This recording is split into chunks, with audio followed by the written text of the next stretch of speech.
বিরাট পরিবর্তন মোহনবাগানে, হুগো বুমোসের জায়গায় এলেন কাউকো।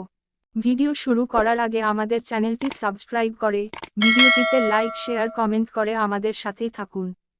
বিরাট পরিবর্তন মোহনবাগানে, হুগো বুমোসের জায়গায় এলেন জনি কাউকো। হায়দ্রাবাদ এফসি ম্যাচের আগেই কাউকোর নাম রেজিস্ট্রেশন করালো মোহনবাগান।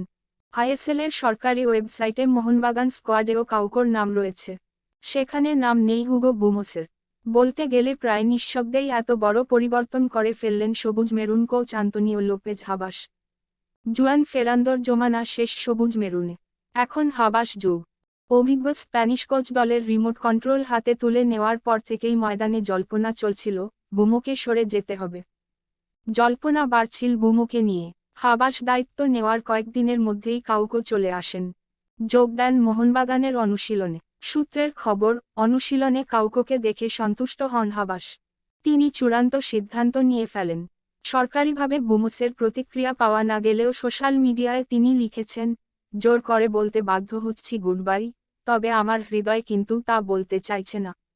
সত্যিই মোহনবাগানকে কতটা ভালোবাসেন হুগো তা সকলেরই জানা।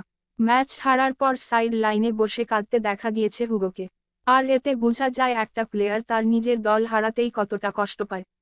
একই দিনে মোহনবাগান হারার পর অন্য প্লেয়ারেরা ঘুরতে চলে যায়, আর সেখানেই একজন প্লেয়ার দলের খারাপ সহ্য করতে না পেরে কাঁদতে থাকে। মোহনবাগান হুগোর সাথে চরম অন্যায় করে ফেলেছে, এক কথায় হুগোর সাথে বেইমানি। ডার্বি ম্যাচে হুগো বুমোকে প্রথম 18তেই রাখেননি হাবাস।